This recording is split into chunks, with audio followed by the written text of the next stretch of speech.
Welcome back to Raise the Praise, where we choose to reclaim our joy and thrive in every area of our lives. That's physically, mentally, financially, and spiritually, to do all that God is calling us to do with a spirit of excellence.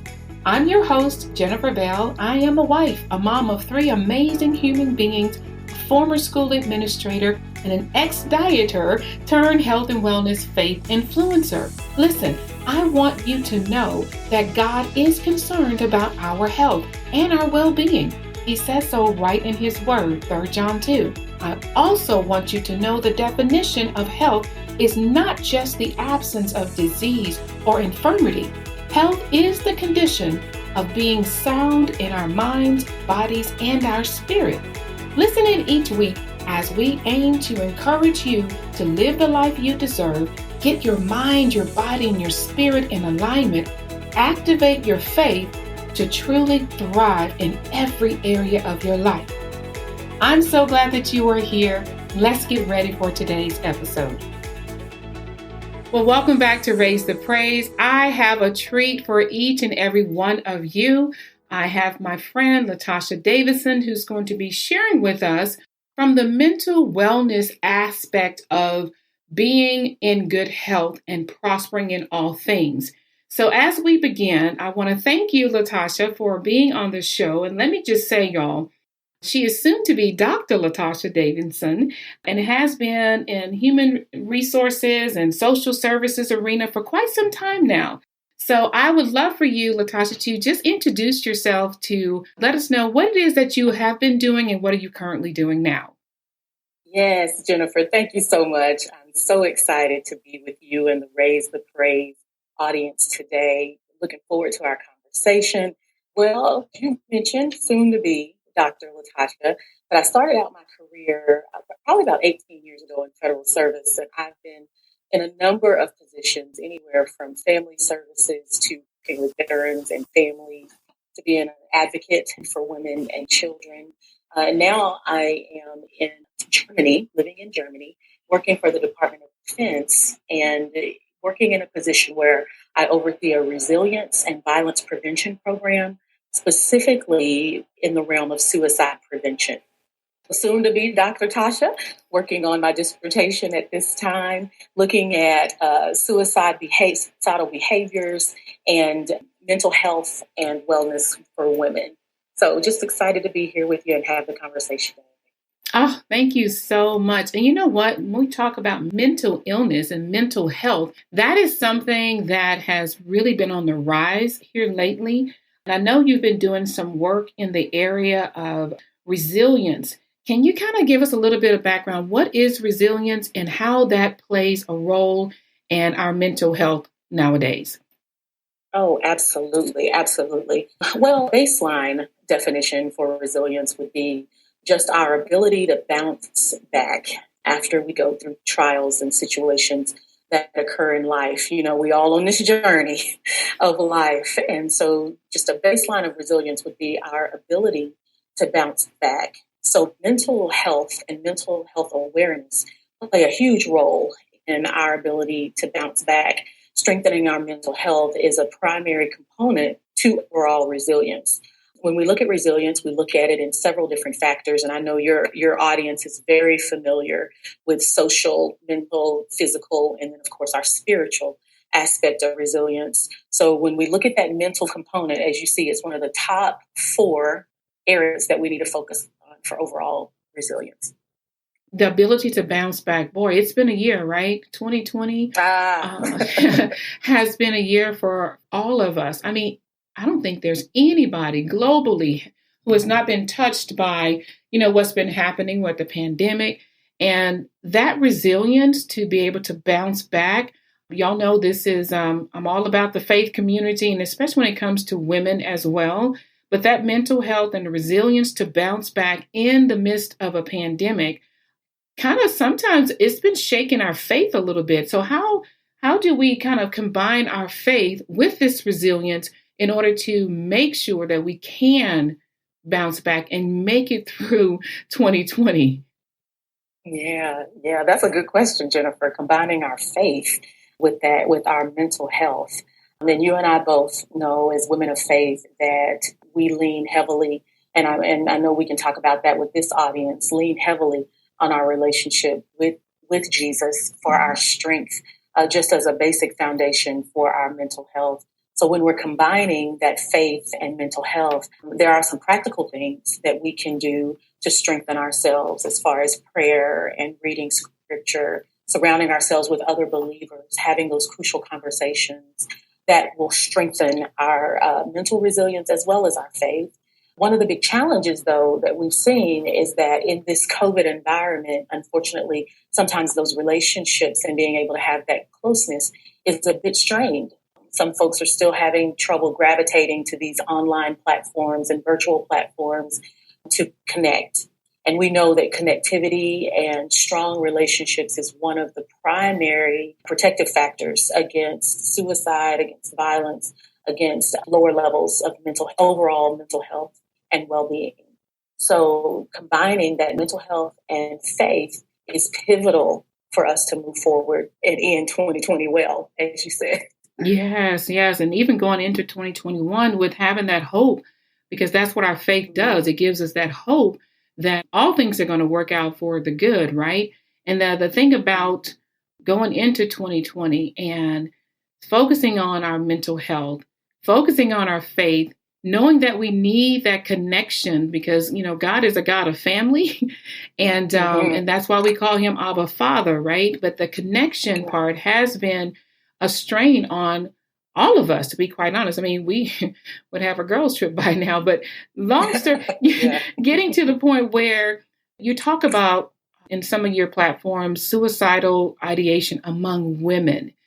I don't think we talk enough about that in the faith community and understanding that having this resilience and having the tools necessary to make it through those dark times. Yes, we talk about put on the garment of praise for the spirit of heaviness, but there's some other things that we need to do as well. Can you kind of share a little bit about that?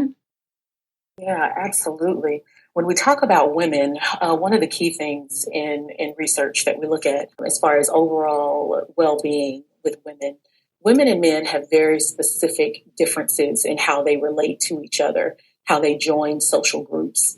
Women, we will be in a group, but we tend to thrive in those one-on-one environments, talking to individuals, having that close girlfriend connection, as you mentioned, or sister connection, just having those close relationships. So in this environment, we've seen that women are not as easily able to connect. And so we've seen an increase in suicide in women since from 2000 to 2016 of over 50%. Used to be that predominant person that died by suicide were males, white males to be specifically. But now we've seen that increase creep over into women, and then also in African American communities and communities of color as well. So one of the things that I like to focus on is how do we strengthen these relationships? How do we strengthen that belonging and inclusion among women? So in these virtual platforms, that's why I'm excited to be here today, just to talk a little bit about it and then raise awareness that everybody is not as strong as we think that they are. And especially with women, we carry this mantra of, I can do it all, I've got it. And then I think sometimes as girlfriends on the outside, we'll see that friend and we'll say, oh, she's got it all together, she's doing her thing, not realizing that that person might truly be struggling. So I think our foot stomp moment today, and what I'd like to talk about is really just honing in on those relationships with women and helping women to feel like they belong and they are included in our communities and in our environments. So if you, and I totally agree, I'm all about connections and relationships because it's always been pivotal, but even more so now because we're not in the hustle and bustle of life the way we used to do life.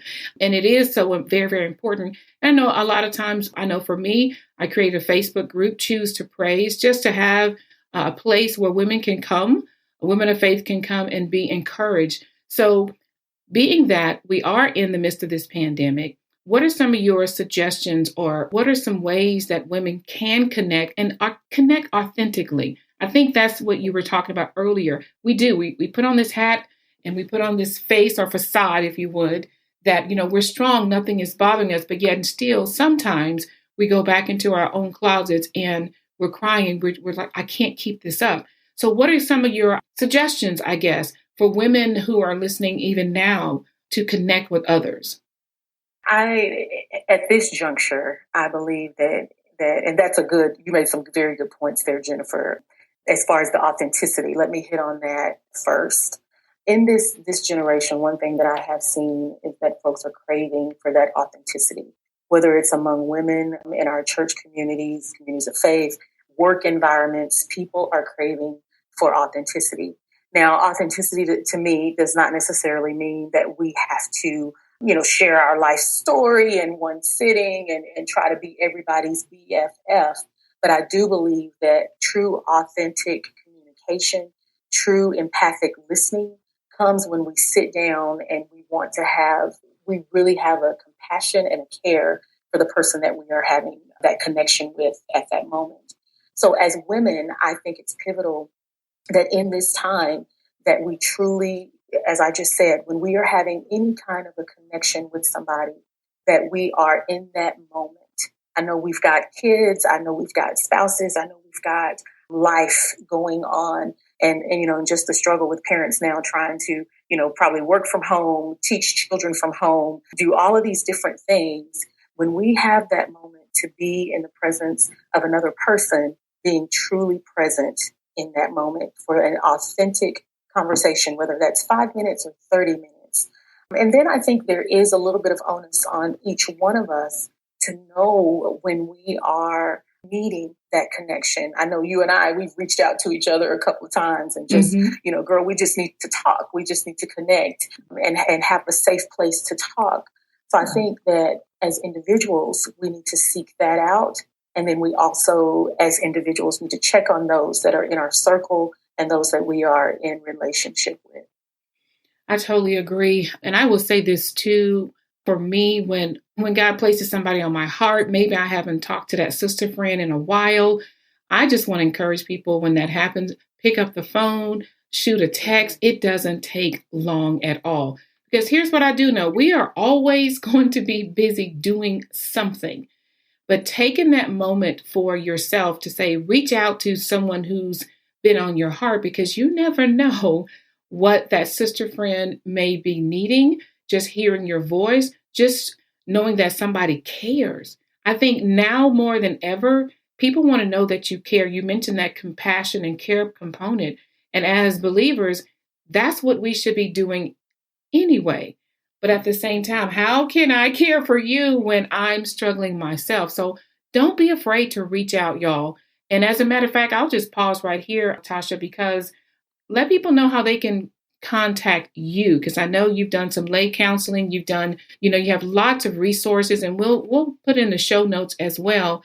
But if you need someone to reach out, especially if you're feeling in that dark place, where are some places that people can go? Well, there are a number of resources that are available on a national platform. There's a suicide prevention crisis line for the veteran community specifically. There is a crisis line that individuals can call. There's also the American Association of Suicidology, which I am quite familiar with them. But NAMI, the National Association of Mental Illness, folks can check with them as well. All of these individuals have crisis lines that folks can reach out to. They can talk to folks. And then I will also share in the following notes, there is an app that's available now that individuals, if you're having a crisis moment and you're nervous about talking to someone, you can actually just text this specific app. So I'll definitely make sure that Jennifer has that information in the notes for you all, because you can just text and talk to someone that way. And especially if there is a domestic violence type situation or something that's going on where individuals want to reach out, they need to reach out, but don't quite know how to do that, then there are systems in place to be able to help folks with that. As far as reaching me directly, you can feel free to reach out to me anytime on Facebook, just at Latasha Davidson.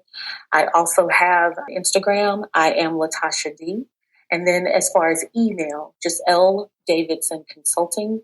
feel free to reach out to me on, ldavidsonconsulting@gmail.com. Feel free to reach out to me on any of those areas, and I'm happy to connect with resources, answer questions, and assist anybody in any way that I can.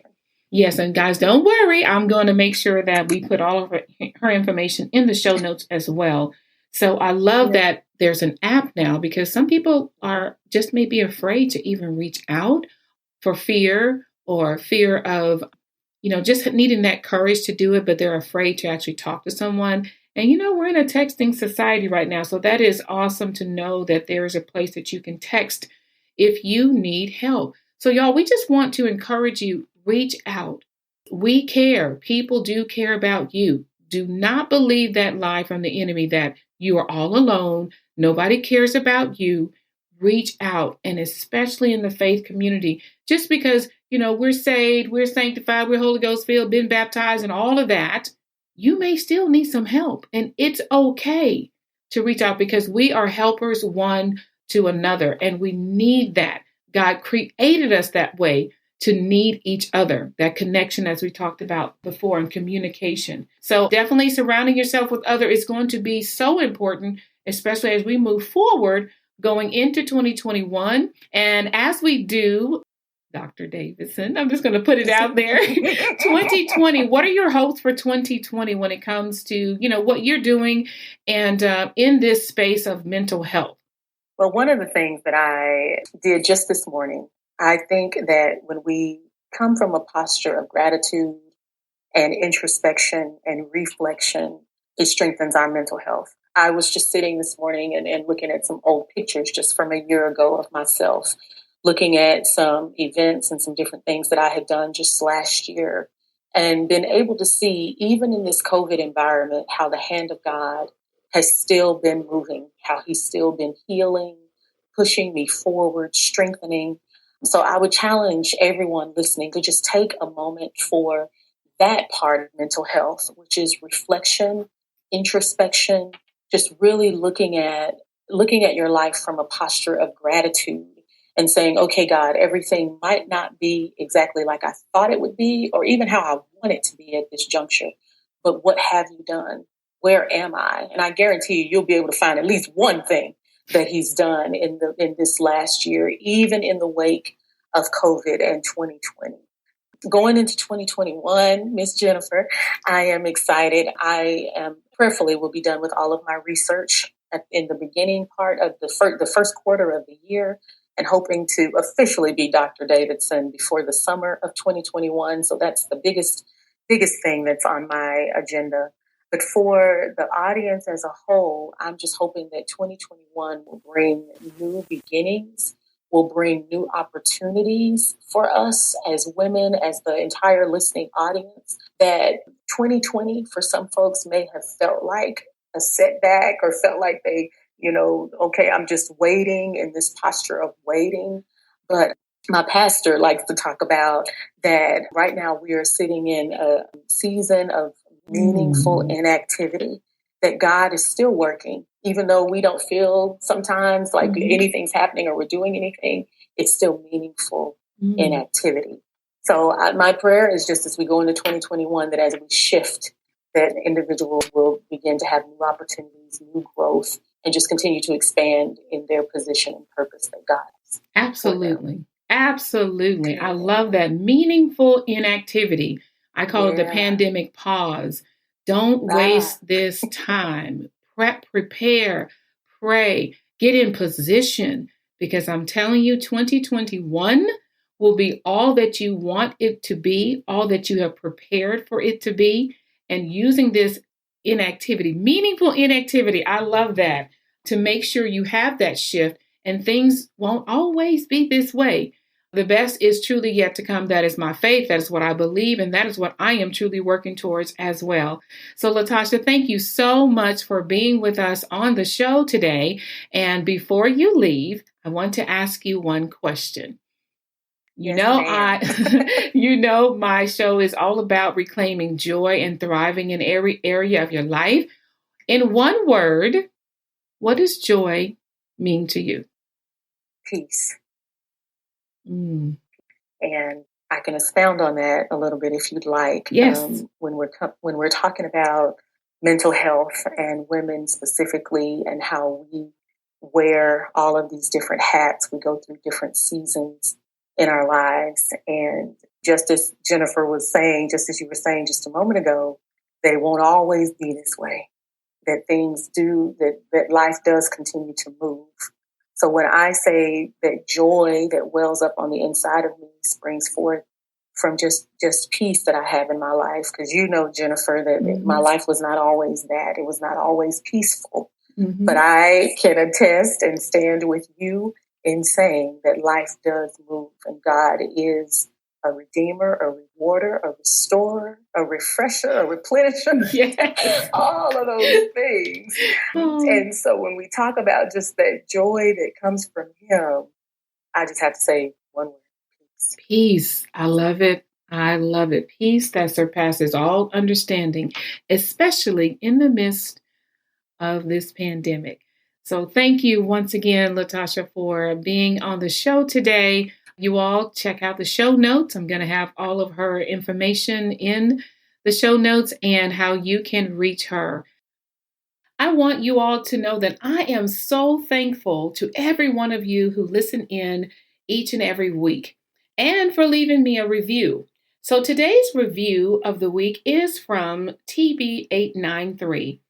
And TB893 has written, "What an amazing, inspiring woman, so full of wisdom and strength. Thank you for sharing your story with us. So much love and passion flowing through you. Great listen."